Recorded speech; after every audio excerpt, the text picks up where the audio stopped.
Well, good evening, America. It is 7 p.m. It is Wednesday, October 28th, and this is Queer News Tonight, the world's first live LGBTQ daily evening news. It is time to queer up the news.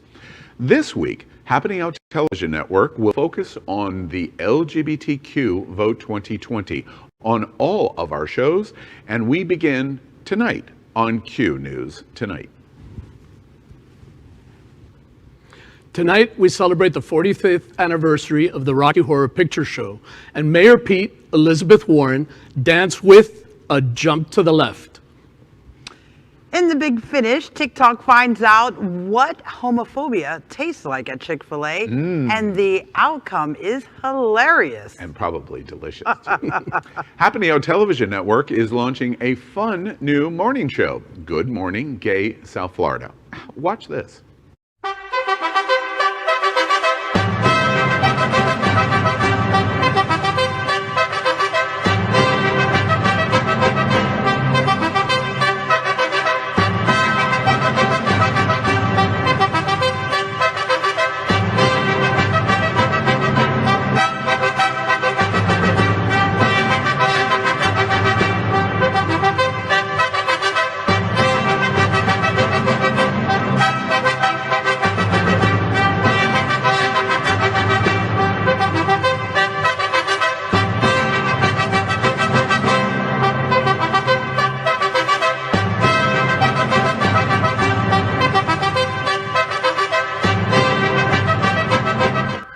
Well, it launches Election Day, Tuesday, November 3rd, daily.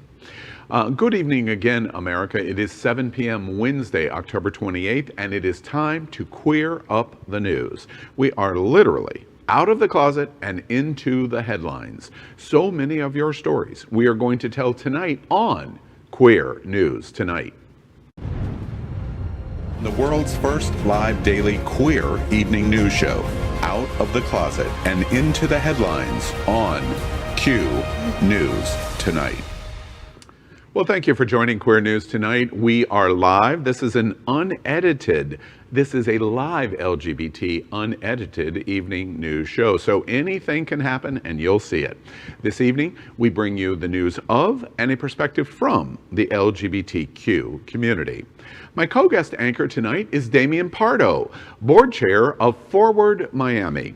Forward Miami is a nonprofit organization whose mission is to promote diversity and inclusivity, economic status, and civil rights through the Gay 8 Festival and other community engagement, human rights, and cultural arts programs and events. Also tonight is Top Chef reality star Chef Josie.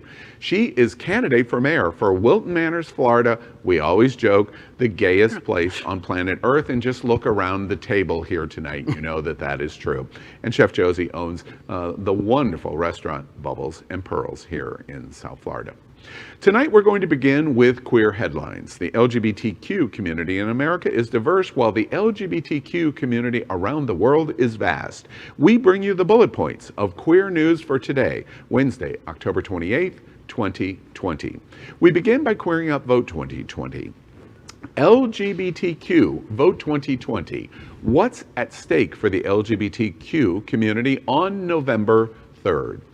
Tonight, Happening Out Television Network has a special week of reports focusing on getting out the LGBTQ Vote 2020 and discusses what's at stake for the LGBTQ community on Election Day. Watch this. I don't care what they say, I won't dare look away. My eyes are dead set on winning. Though it may seem dark, what sets me apart is that I am always believing. You gotta celebrate. You don't know what. It's a little different this year, you know? Everybody's got masks. Yep.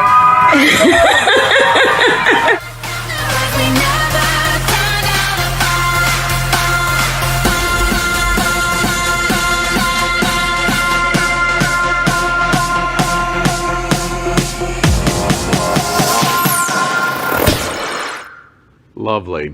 Surveys show how important this is. 26% of our LGBTQ community either support Donald Trump or are undecided, while 74% of the LGBTQ community support Biden-Harris. With so many issues at stake, we want to ensure we examine how important LGBTQ turnout is going to be for this election of a lifetime. Tonight, we have a special guest anchor with us at Q News, Damian Pardo, board chair of Forward Miami and the Gay 8 Festival, one of America's leading LGBTQ equal rights organizations. So let's dive right in. Damian, welcome to Q News tonight. Thank you for having me. You're here. Tell us a little bit about, you're definitely promoting the Get Out to Vote campaign in our community. Tell us a little bit about what you think is important in these last final days. I think it's critical to really just get to everyone you know, get to everybody in whatever language. I mean, in South Florida, we have so many cultures and so many minorities.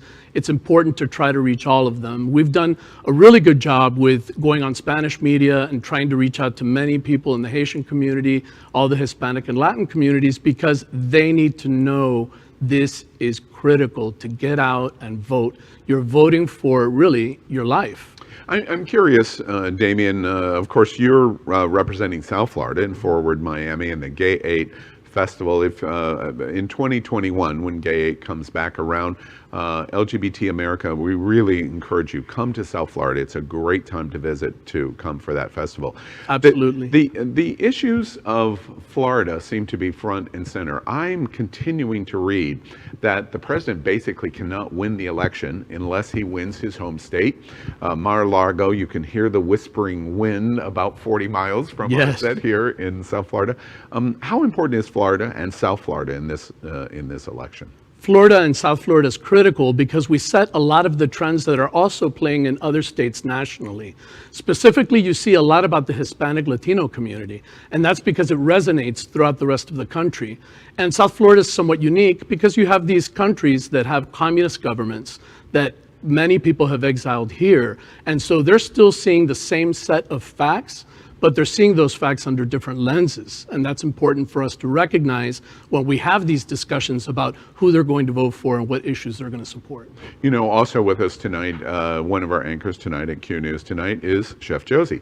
And also unique from a different perspective, because Chef Josie is actually a candidate running for mayor of Wilton Manors. And while we're not making this a political platform of Chef Josie running for it, I'm curious, with the embracement of Forward Miami, what do you think is happening in these final days in terms of the election and the LGBTQ community getting out to vote?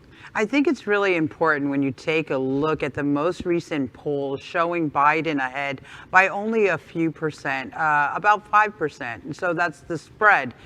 You know, with 9% of our community who is still undecided. How is that possible? Mind-boggling.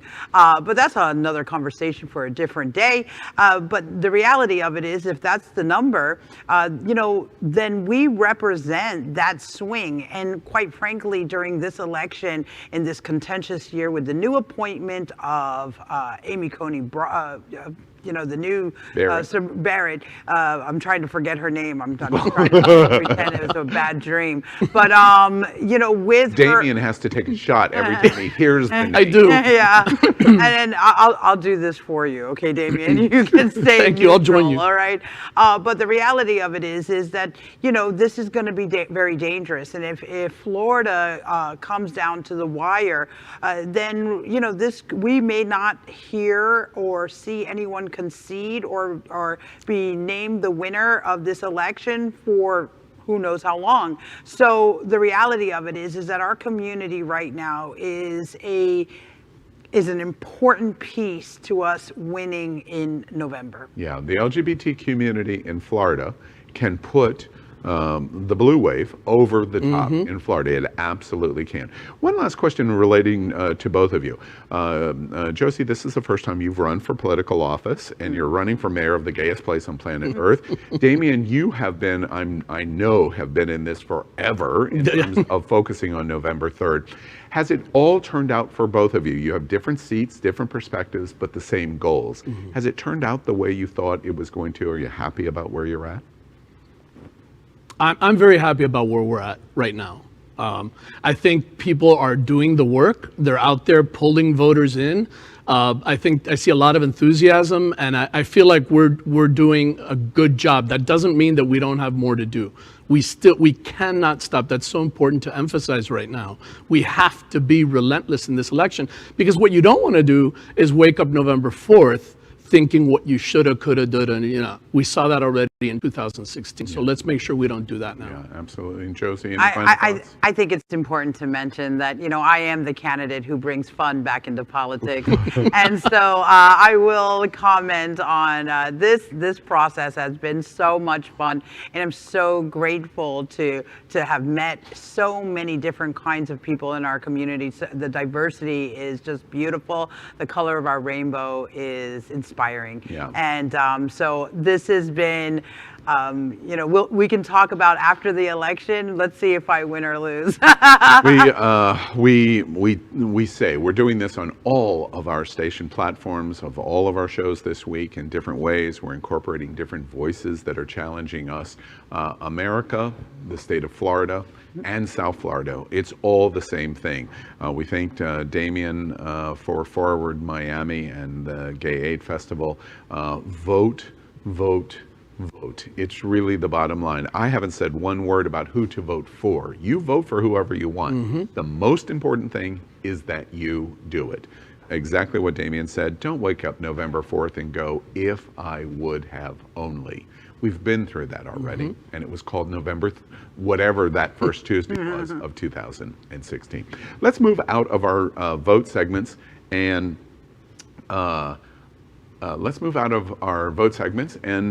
Damien, let's begin with you. Queer Up Vote 2020.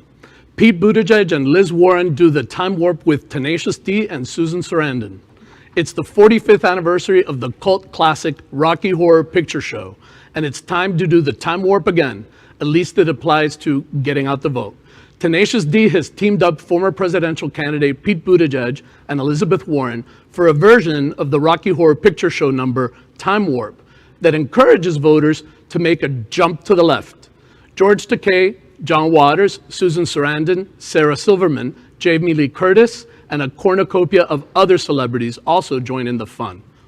The video is part of the Rock the Vote, the Rock the Vote effort that encourages young people to participate in elections, and we love it.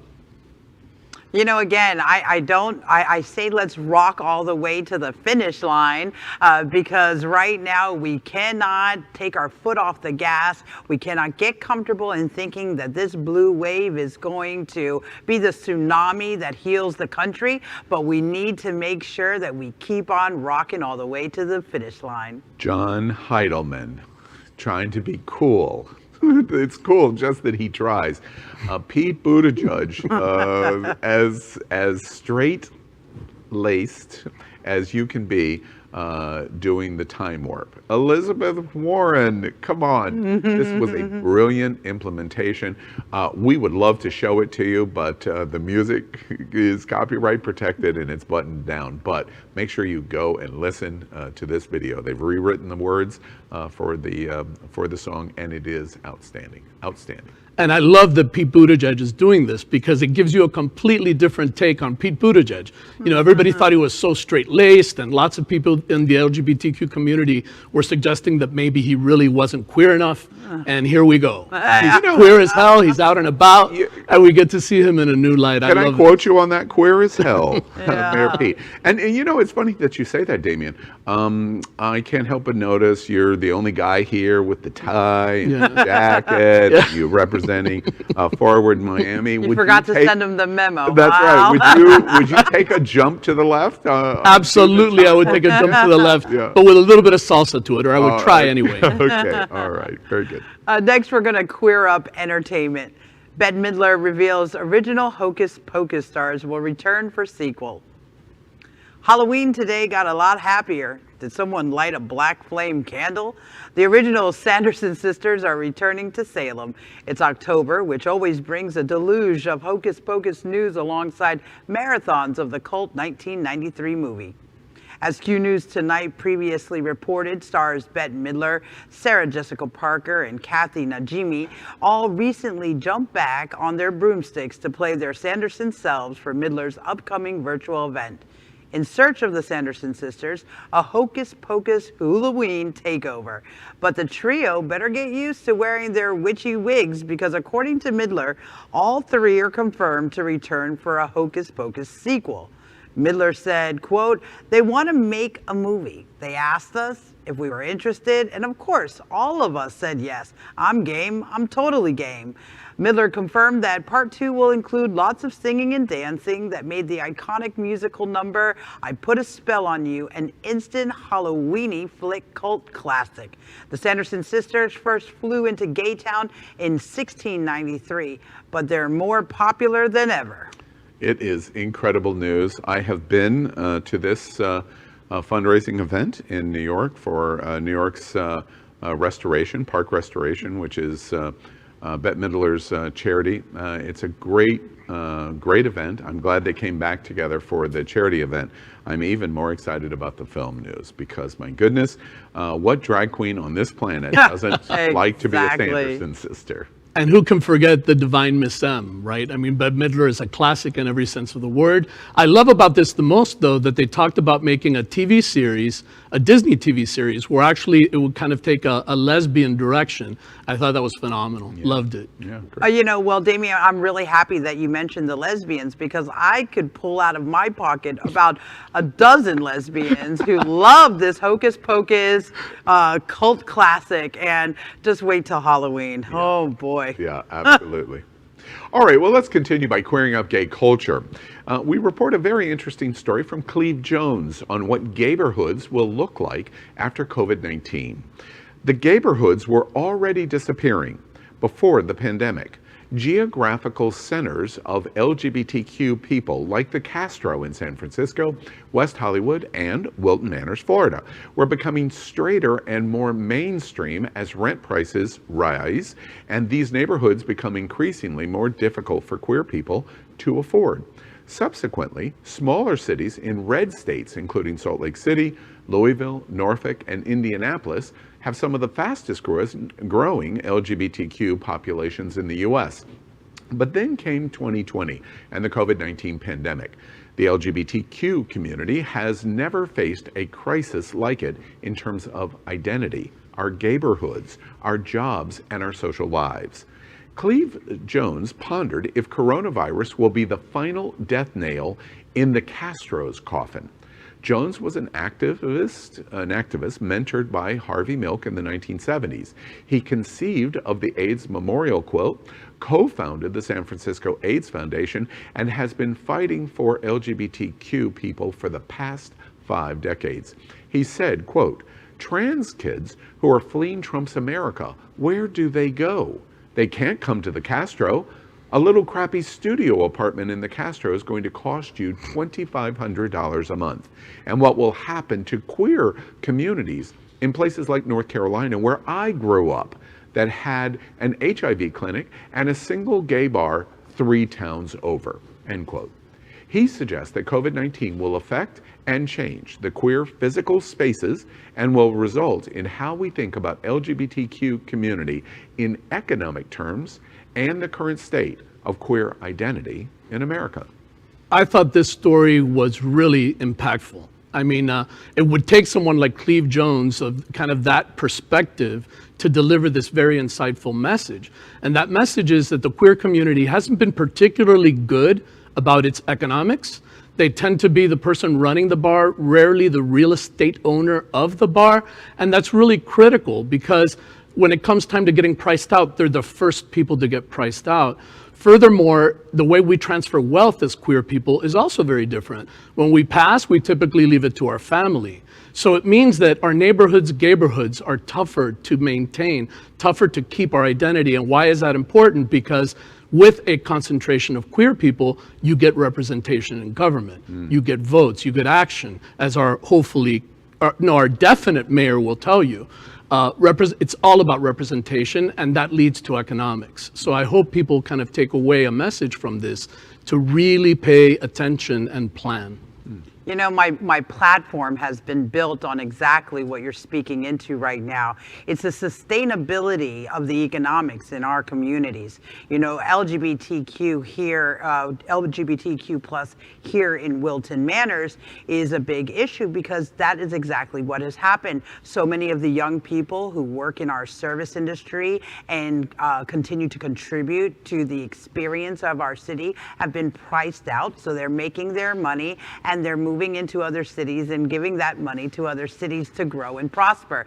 The reality of it is we have to start creating solutions around and building it into the infrastructure of how we're mapping out sustainable growth in our cities, especially our LGBTQ cities. And I just recently purchased my restaurant from my partners. So I love that you touch on that. And yes, we have to continue to mentor each other, share our resources, and work as a team moving forward. It is probably one of the major issues that is going to face LGBT America. Generally, the vast majority of our population lives in 10 states, and the vast majority of our population lives in 20 cities.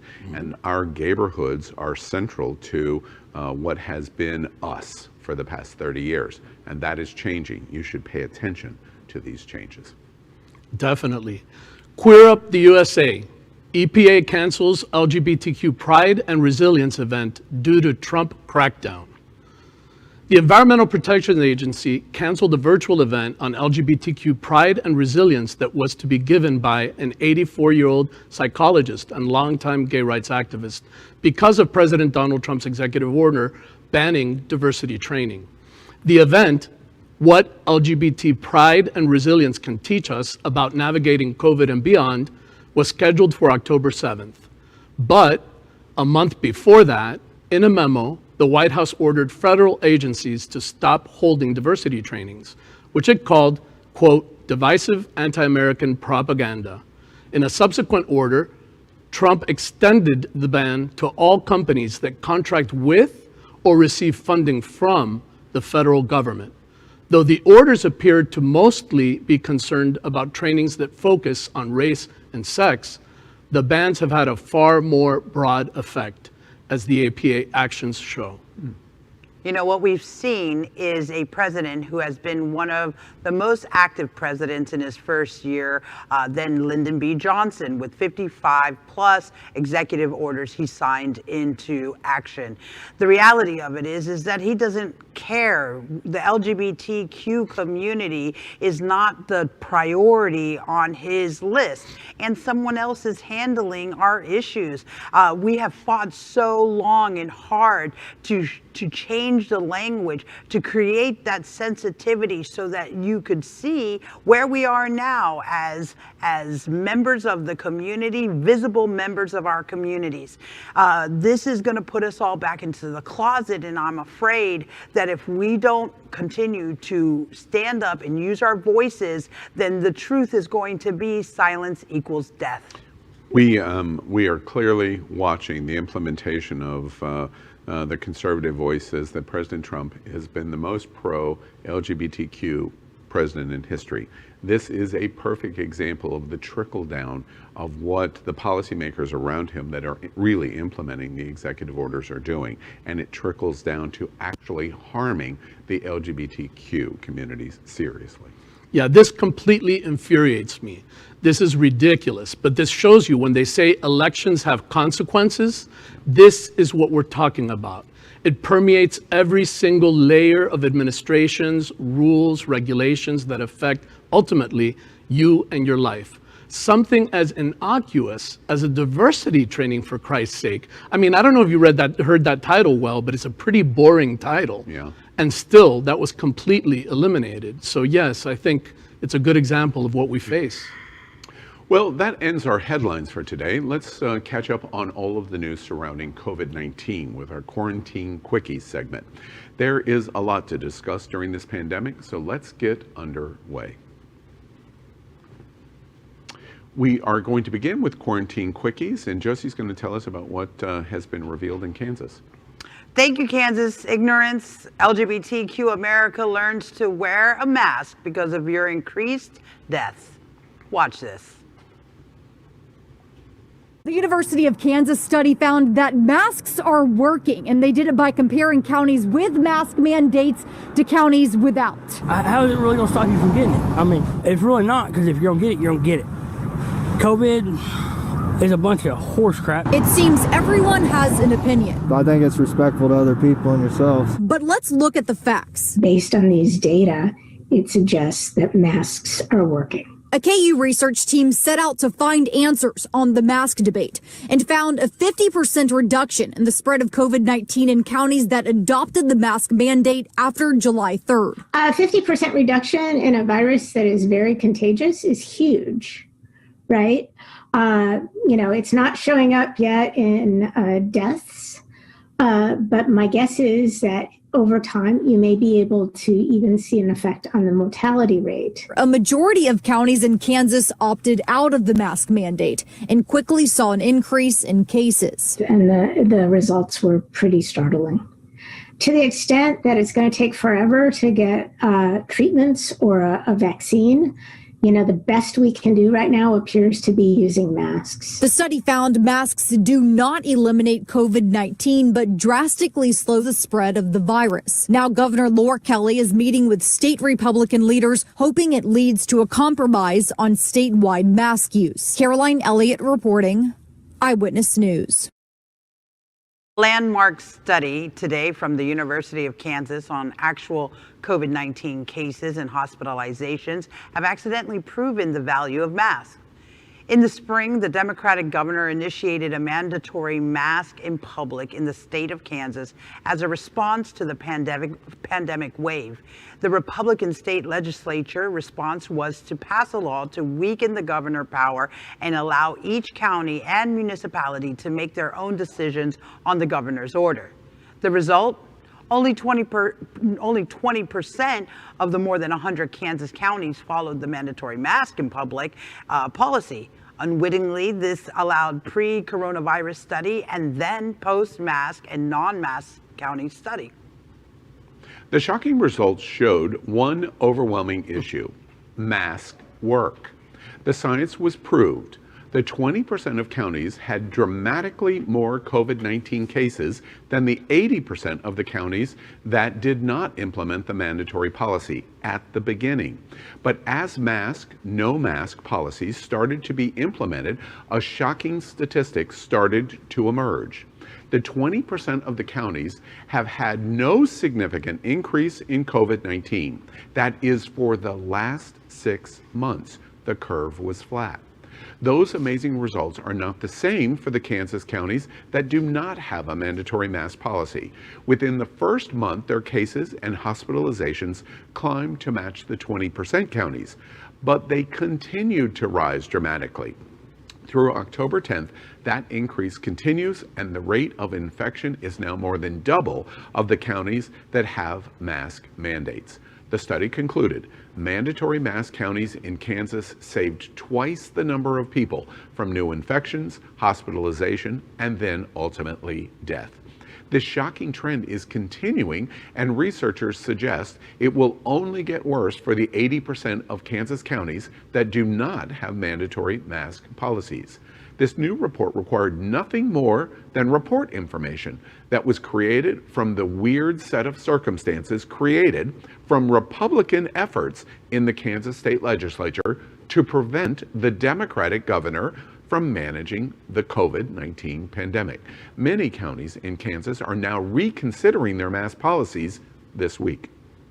For the LGBTQ community, this seems to prove we can open our communities if we are willing to wear masks and allow management of a governmental response. Everything we are not watching from the White House Coronavirus Commission, rejection of our science and medical community, and especially the leadership of our failure in leadership. Meanwhile, the researchers said 129,000 lives could be saved if 95% of the population in each state consistently wore a mask when in public. The director of the Kansas University Health System said, "Go outside, take a deep breath, blow out, put your mask on, do the same thing. Now tell me, where's your breath cloud? Where does it go when you put a mask?" It's so clear. This is so clear. And I think the study is amazing because it is found exactly by accident. The governor, the Democratic governor of Kansas, said we need to have a mandatory public mask policy in Kansas. The Republican state legislature waters it down and says leave it up to the individual counties, and then it creates an artificial study where 20% of the counties do, 80% of the counties don't. The 20% counties that did it were because their COVID response was so much higher than the 80%, and now the numbers have actually flipped and doubled simply because of the use of masks. I mean, think about what we're talking about. All of this mask back and forth and back and forth and back, just wear a mask. I mean, right? They did it during the bubonic plague, during the Spanish flu. What is so difficult, convoluted, requiring studies and legislatures to just don a mask and be considerate of people and prevent the spread of COVID-19? You know, guys, they're trying to tie this to some fear mongering when the reality of it is that the Republicans have been fear mongering since they got into office. And, you know, I mean, if we're having this conversation about masks, would clearly show and indicate, studies show that it will help to reduce and eradicate this virus. Stop coming after my body. Right, exactly. Well, we want to remind you that Happening Out Television Network is broadcasting on our permanent set in partnership with Sunshine Cathedral, the world's largest queer church in Fort Lauderdale. We joke, the gayest place on planet Earth. Our support of their Sunday celebration is the largest LGBTQ religious broadcast in the world. Approximately 33,000 watched it on Sunday, and it broadcast every Sunday at 10:30 a.m. Eastern Time, and it's live. We encourage you to tune in. Sunshine Cathedral is my queer church. Watch this.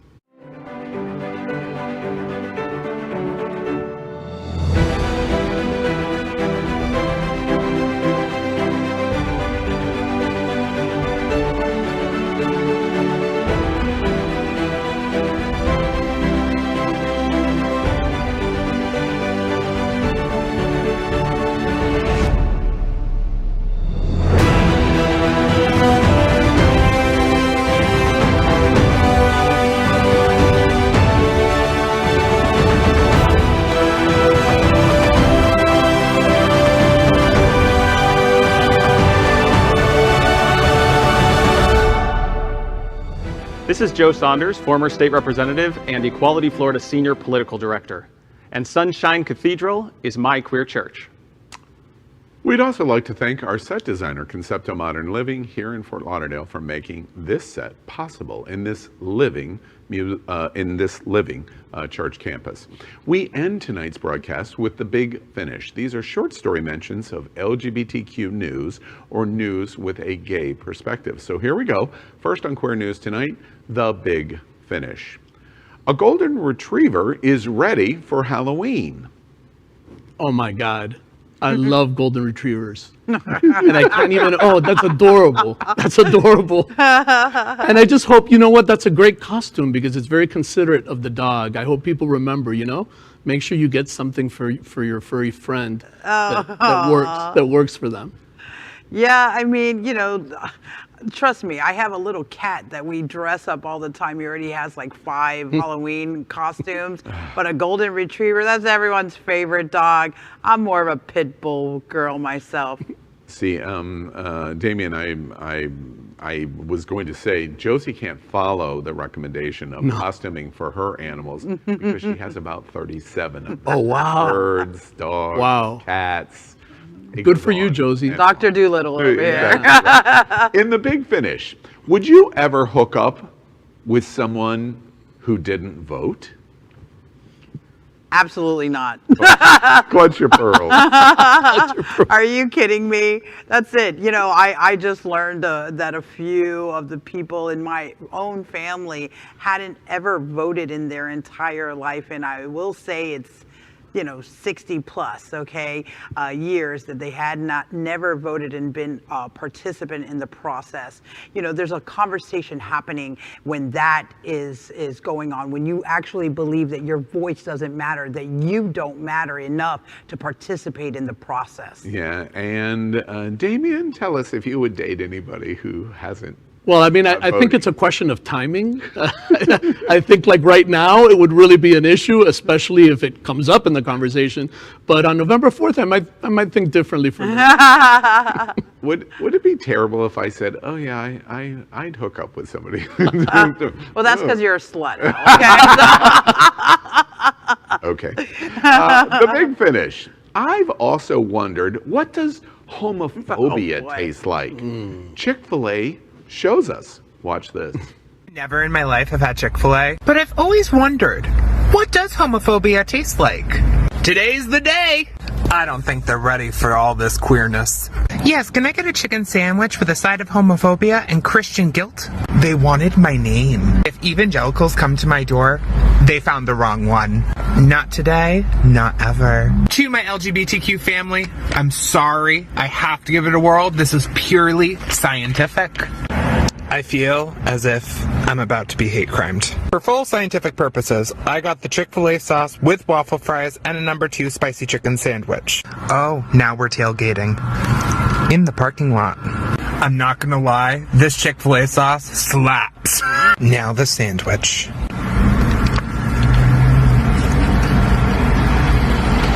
Oh no. Oh no. Why? Why? What do you think, Damien? No, absolutely not. Never, never, no, no, no, and no.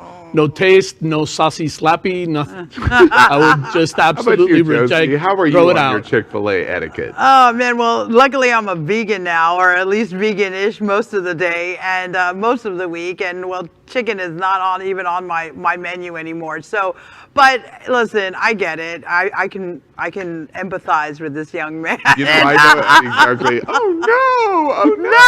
You know, the chicken sandwich wars go on. It's happening out. By the way, that's tonight at 8 o'clock. Go to Popeyes. We did a taste test, and I pulled out a Chick-fil-A sandwich, and the whole table erupted when I did it. And we did a secret taste test, and Chick-fil-A won first. And now Wendy's has entered into the fray. They have a new chicken sandwich, and over the next 2 weeks, they're giving the sandwich away for free. Just to compete with Popeyes and Chick-fil-A. So if you're into chicken sandwiches, try it. Oh boy. Well, you know, everyone, that is today's news for the LGBT community on the world's first daily LGBTQ evening news show. And remember, if it's important to the LGBTQ community, it's important to Queer News Tonight, but you've got to help us. Click subscribe on YouTube, ring the bell for updates, and share the news. We always joke, we are literally out of the closet and into the headlines. And this is the only source of live LGBTQ news in the world. Your community needs your support. You are not alone, and we will get through this crisis. We are here with you, and this is Queer News Tonight. So thank you for joining us, and I'm Al Ferguson, and on behalf of Damian Pardo and Chef Josie, we'll see you daily and tomorrow night at 7 p.m. Good night, America.